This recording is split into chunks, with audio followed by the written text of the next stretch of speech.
I watched my husband kiss another woman at his promotion party. But what destroyed me wasn't the kiss, it was realizing she was wearing the diamond necklace I thought he'd given me for our anniversary.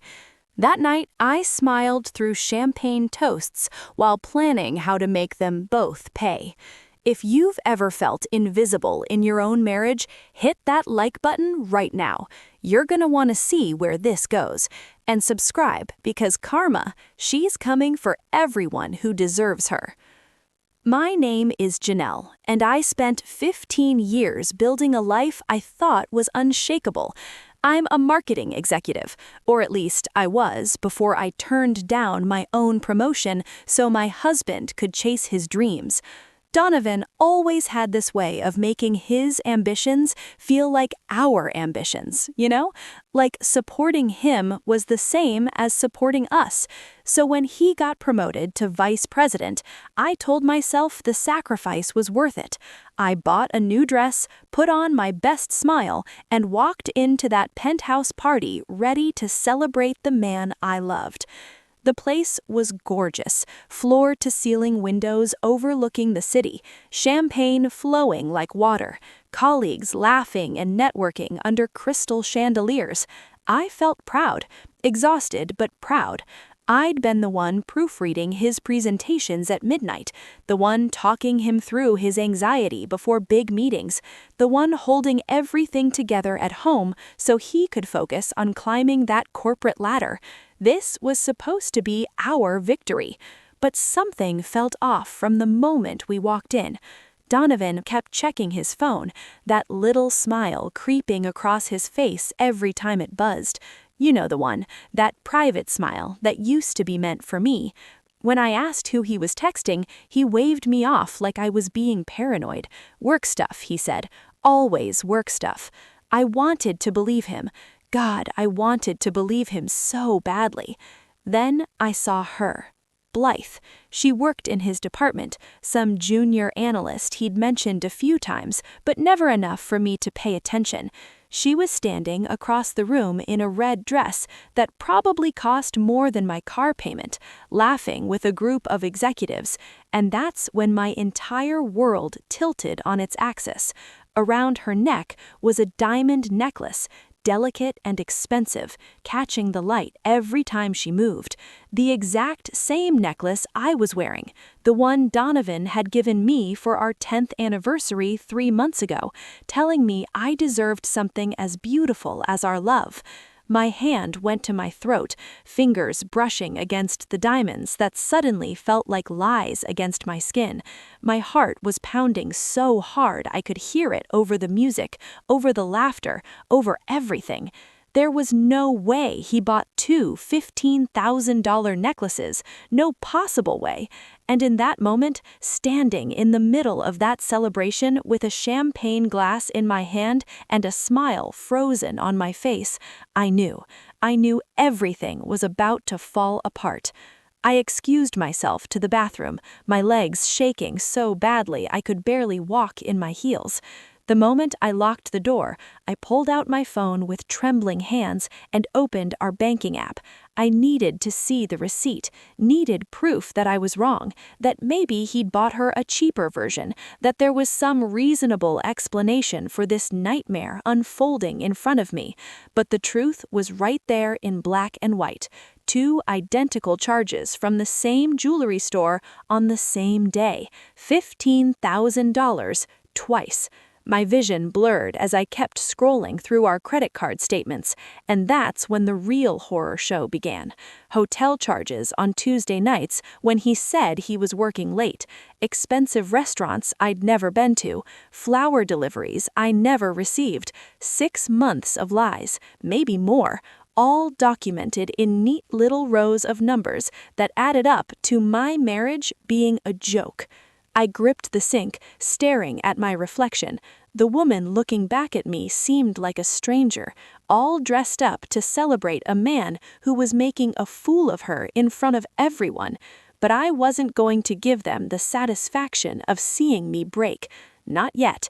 I touched up my lipstick, straightened my necklace, the one that meant nothing now, and walked back into that party with my head high and my heart shattered into 1,000 pieces.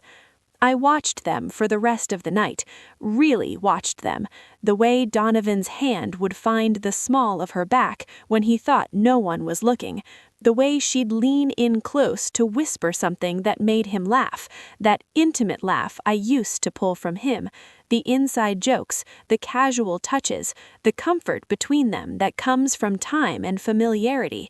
They'd built something together while I was at home believing his excuses.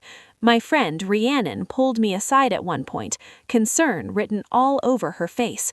She asked if I was okay, said I was perfect, never better.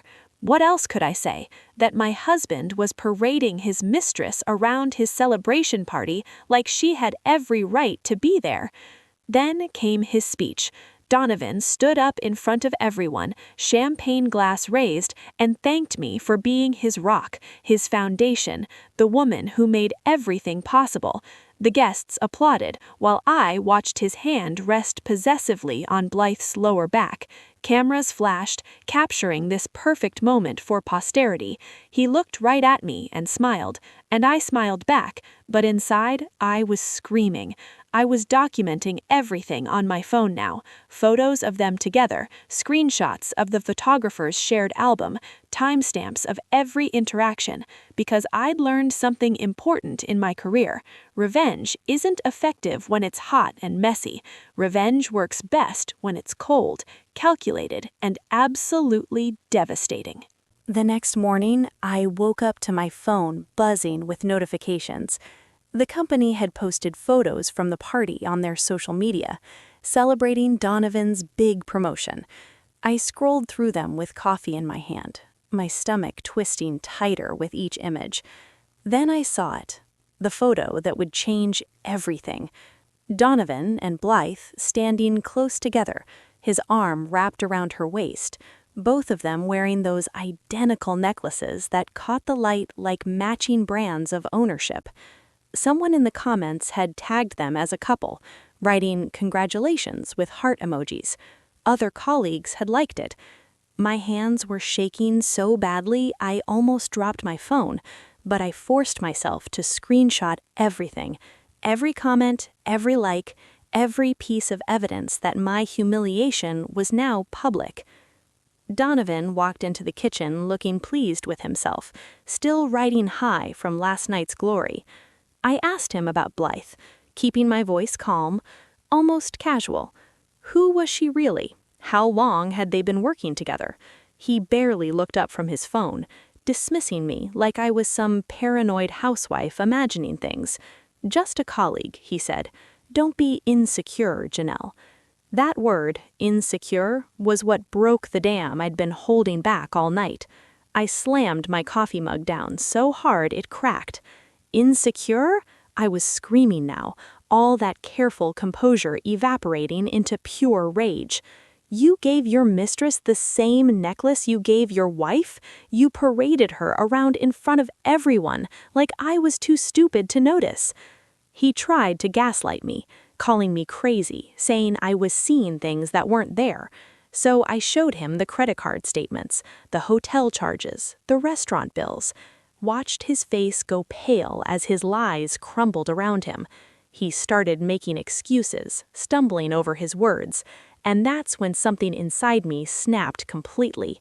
I slapped him, hard. The sound echoed through our kitchen like a gunshot. Don't you dare lie to my face anymore, I told him, my voice deadly quiet now. And that's when he finally admitted it. Not the whole truth, just enough to try to minimize the damage. One kiss at an office party months ago, he said. A mistake, nothing more. I laughed, actually laughed in his face. The hotel receipts say different, I said, watching him realize I knew everything. He crumbled then, admitted to the 6-month affair, but somehow tried to make it my fault. Blythe understood the pressure of his position, he said. I'd become too focused on my own career.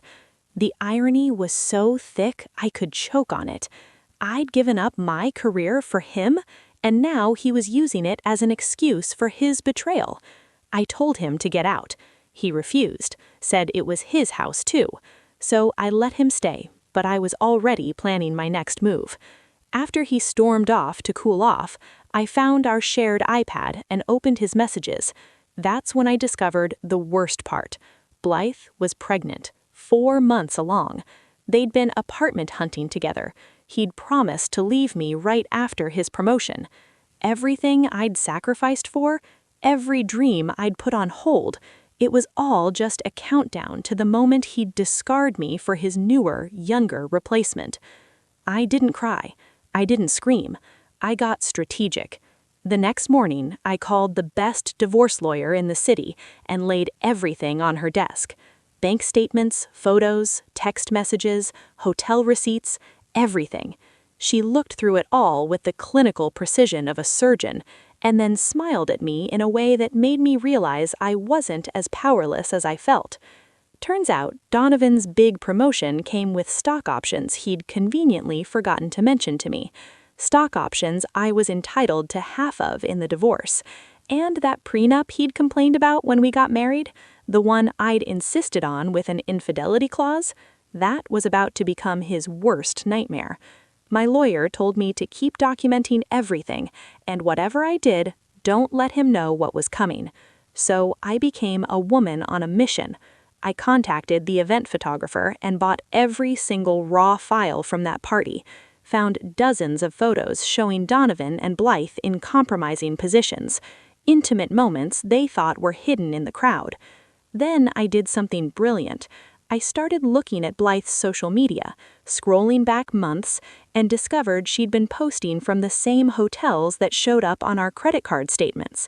She'd tagged locations, posted about romantic dinners, even shared photos of champagne and roses. She'd documented their entire affair online like it was some kind of love story, and she'd just handed me a timeline that matched perfectly with Donovan's lies. But I wasn't done. I dug into company policy and found exactly what I needed. Fraternization between supervisors and direct reports required disclosure to HR. Donovan had never reported it. Blythe worked directly under him, and their relationship was a massive ethics violation that could tank his entire career. I put together a package, every photo, every receipt, every piece of evidence showing his promotion was built on a foundation of lies and policy violations. Then I sent it anonymously to HR and the CEO with a subject line that made my intentions crystal clear: conflict of interest regarding recent VP promotion. Within 48 hours, everything exploded. The company launched an investigation. Donovan was suspended pending review. That photo of them with the matching necklaces started circulating through the office like wildfire. His colleagues who'd celebrated with him were now whispering behind his back. His professional reputation, the thing he'd sacrificed our marriage for, was crumbling in real time. I filed for divorce and had him served at his office, right in front of Blythe and half their department, demanded the house, half his stock options, and spousal support. The look on his face was almost worth the pain he'd caused me. He showed up at our house that night, pounding on the door, shouting threats about how I'd ruined his life. But I'd already changed the locks and upgraded the security system. Every word he screamed was being recorded. I called the police, filed a restraining order, and watched through the window as they escorted him away. For the first time in months, I felt like I could breathe. Meanwhile, Karma was working overtime on Blythe. The company fired her for ethics violations, and just like that, her promising career trajectory vanished. But the real poetic justice came when she discovered what I'd already known. She wasn't special. Donovan had been messaging other women the entire time he'd been with her, making the same promises, using the same lines. When she found out, she actually showed up at my door, mascara running down her face, wanting woman-to-woman solidarity. Can you believe that? The woman who'd been sleeping with my husband, wearing jewelry he bought with our money, carrying his child, wanted me to comfort her because he lied to her too? I looked at her standing on my porch, pathetic and desperate, and said 5 words that felt better than anything I'd said in months. You made your bed. Sleep in it. Then I closed the door in her face and didn't look back. 6 months later, my divorce was finalized. I got the house, the majority of our assets, and a settlement that set me up beautifully for my fresh start. Donovan's promotion had been revoked. They demoted him back to his previous position with a permanent black mark on his record. He was drowning in child support payments, legal fees, and the cost of supporting Blythe and a baby he never really wanted. Their relationship fell apart under the weight of financial pressure and mutual resentment within 3 months. Everything he'd destroyed our marriage for turned to ash in his hands. But my story, my real story, was just beginning. Remember that promotion I'd turned down to support Donovan's career? The position came up again, and this time I took it. Now I make more money than he ever did, working for a company that actually values what I bring to the table. I sold that necklace, the one that had started this whole nightmare, and donated every penny to a women's shelter for survivors of emotional abuse. Then I started a support group for women going through similar betrayals, helping them find their strength when everything feels impossible. Last month, I ran into Donovan at a professional conference. He looked terrible. Aged, exhausted, desperate. He tried to apologize, asked if we could talk, maybe work things out. I was there with my new business partner, a distinguished man who treats me with the respect I should have demanded years ago. I looked at Donovan, this man who'd once been my entire world, and felt absolutely nothing. No anger, no pain, no residual love, just nothing. I told him something I needed him to hear. The best revenge isn't making them suffer. It's building a life so beautiful they become irrelevant. Enjoy your consequences. Then I walked away without looking back, my head high, my future bright. Later that evening, I attended a celebration. Not his time, but mine. My own promotion party surrounded by real friends who'd supported me through the darkness. Rhiannon was by my side, laughing and proud.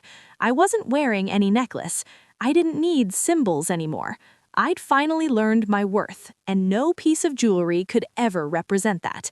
If this story touched you, show some love with a like. It helps more than you know.